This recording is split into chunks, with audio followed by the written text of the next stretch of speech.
दोस्तों, माँ शारदे लाइब्रेरी में आपका स्वागत है। हम लोग आज बीएसएससी टारगेट का पार्ट 3 लेकर आए हैं और पढ़ेंगे।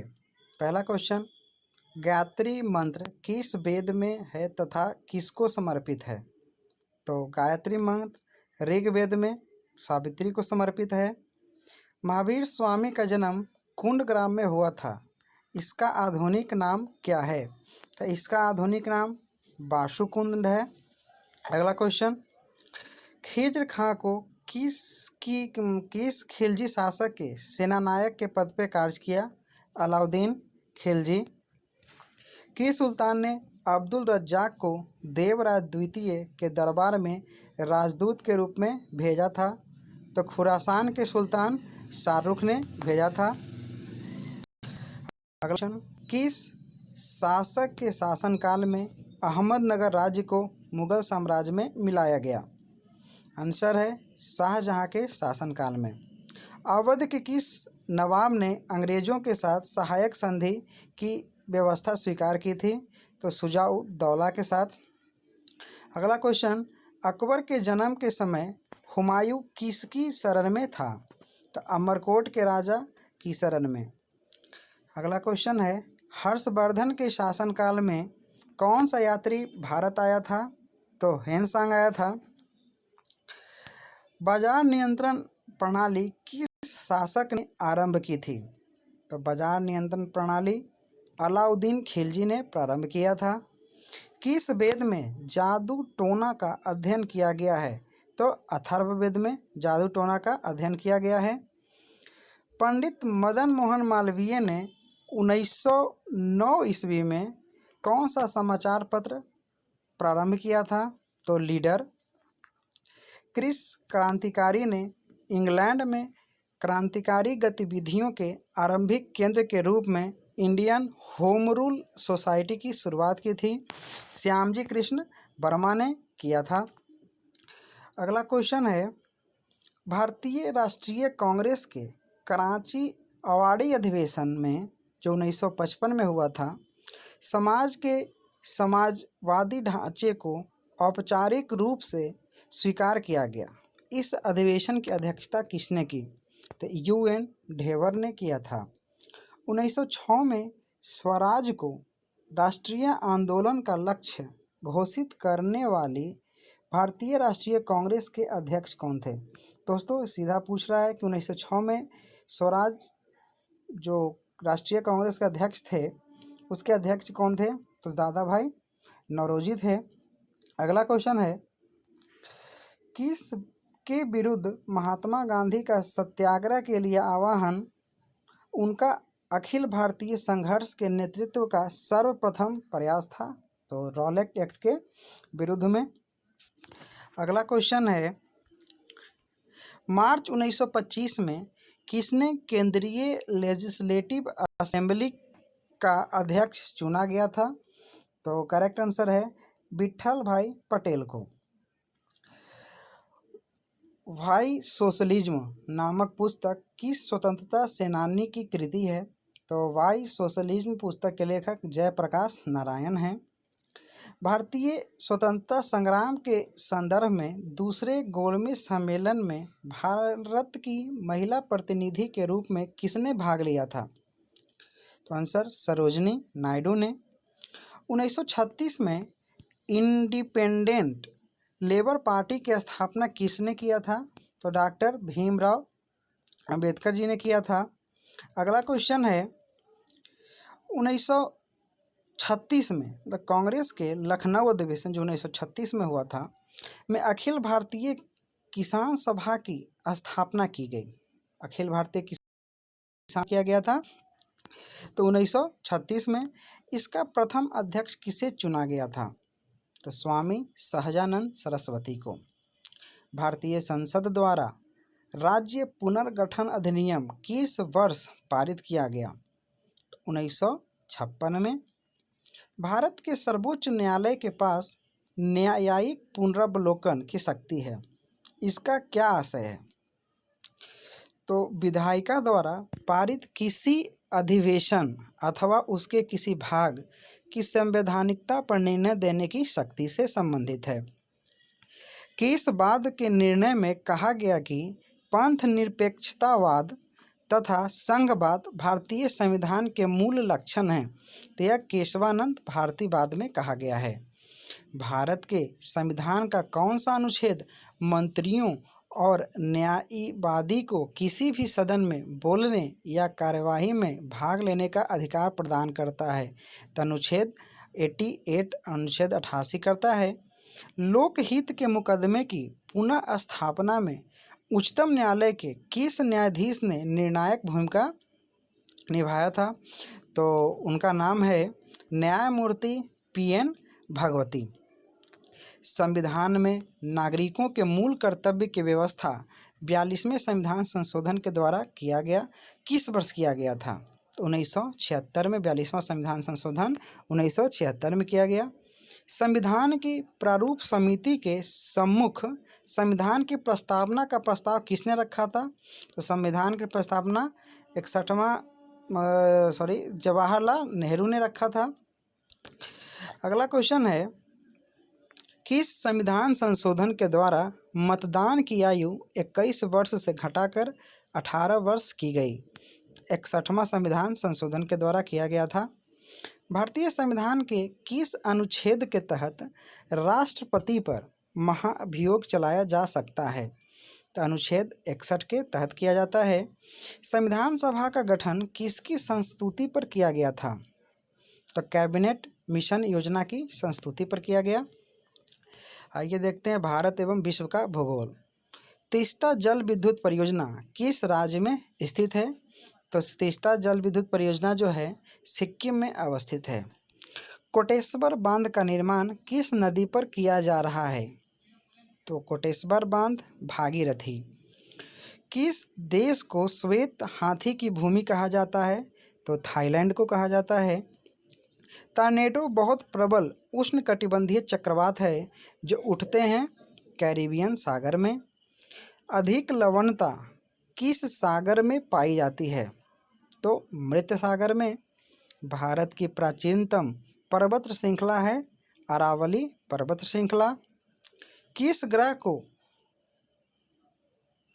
लाल रंग दिखाई देता है? दोस्तों कौन सा ग्रह है जो लाल रंग का है? तो मंगल। स्वेज नहर किन दो समुद्रों को जोड़ती है? तो भूमध्य सागर और लाल सागर को जोड़ती है। नासिक किस नदी के तट पर स्थित है? तो गोदावरी नदी के तट पर है। लेनिनग्राद और व्लादिवोस्टोक के बीच कौन सी रेलवे है? तो ट्रांस साइबेरियन रेलवे है। आइए अब देखते हैं भारत की अर्थव्यवस्था। सकल बचत एवं निवेश की आकलन व्यवस्था पर किस समिति ने अपनी रिपोर्ट सरकार को मार्च 2009 में प्रस्तुत की थी? तो दोस्तों ये 2019-9 का क्वेश्चन है, फिर भी देख लेते हैं। तो किन्होंने किया था? तो रंगराजन समिति ने किया था। जिस दर पर भारतीय रिजर्व बैंक वाणिज्य बैंकों के प्रथम श्रेणी के बिलों की पुनर्कटौती करता है उसे क्या कहा जाता है? तो उसे बैंक दर कहते हैं। संगम योजना का उद्देश्य क्या है? तो विकलांगों के कल्याण को सुनिश्चित करना। सेंसेक्स की व्याप्ति में आने वालों की वर्तमान संख्या 30 है। WTO विश्व व्यापार संगठन के महानिदेशक पास्कल लामी किस देश के हैं? तो पास्कल लामी का संबंध फ्रांस से है। राष्ट्रीय कृषि एवं ग्रामीण विकास बैंक नाबार्ड की स्थापना किस समिति की सिफारिश पर की गई थी? तो शिवरामन समिति के सिफारिश पर। कापाट का संबंध किससे है? तो कापाट का संबंध ग्रामीण कल्याण कार्यक्रम की सहायता व मूल्यांकन से है। कापाट का पूर्ण रूप क्या है और इसका मुख्यालय कहाँ है? तो कापाट का full form council for advancement of people's action and rural technology है और इसका मुख्यालय नई दिल्ली में अवस्थित है। अगला क्वेश्चन है, ये भी वर्तमान में औद्योगिक श्रमिकों के लिए उपभोक्ता कीमत सूचकांक का आधार वर्ष क्या है? तो यह आधार वर्ष 1982 है। फिर भी दोस्तों यह शायद इस बार चेंज हुआ है, तो इसे देख लीजिएगा। सूखा आशंकित क्षेत्र कार्यक्रम DPAP की वित्त व्यवस्था में केंद्र तथा तत्संबंधित राज्य द्वारा किस अनुपात में दी जाती है? तो अनुपात 75:25 है। 75 आपका सेंट्रल और 25 आपका उस संबंधित राज्य का होता है। सूर्य की किरणों में कौन सा विटामिन प्राप्त होता है? विटामिन डी होता है। चांदी का कौन सा यौगिक मुख्यतः फोटोग्राफी में प्रयुक्त होता है? तो सिल्वर, ब्रोमाइड। हीरा एवं ग्रेफाइट किसके अपरूप हैं? तो कार्बन के। एंटोमोलॉजी में किसका अध्ययन किया जाता है? दोस्तों कीटों का अध्ययन करते हैं। पारिस्थितिकी विज्ञान इकोलॉजी का संबंध किस विषय से है? तो वातावरण से है। जेनेटिक्स में किसका अध्ययन किया जाता है? तो जेनेटिक्स में आनुवंशिकता एवं गुणसूत्र का। पृथ्वी की भ्रमण गति कितनी है? तो पृथ्वी की भ्रमण गति 28 किलोमीटर प्रति मिनट है। 1 किलोग्राम पदार्थ के तुल्य ऊर्जा किस क्रम में होती है? तो लगभग 10 के पावर 17 जूल के बराबर। विद्युत की वह मात्रा जिससे 108 ग्राम सिल्वर कैथोड पर एकत्रित होती है क्या कहलाती है? तो एक फैराडे कहलाता है। अगला क्वेश्चन खेलकूद से है। आगा खां कप किस खेल से संबंधित है? तो यह हॉकी से संबंधित है। जीव मिल्खा सिंह, टाइगर वुड्स तथा ज्योति रंधावा किस खेल के प्रसिद्ध खिलाड़ी हैं? तो गोल्फ के। क्रीज, डक, ड्राइव शब्द किस खेल से संबंधित हैं? तो क्रीज, डक, ड्राइव शब्द ये सभी क्रिकेट से संबंधित शब्द हैं। दोहा एशियाई खेलों में किस भारतीय खिलाड़ी ने 3 स्वर्ण पदक जीते थे? तो जसपाल राणा। प्रथम T20 विश्व कप में किस क्रिकेटर ने शतक लगाया था? तो उनका नाम क्रिस गेल हैं जो वेस्ट इंडीज से संबंधित हैं।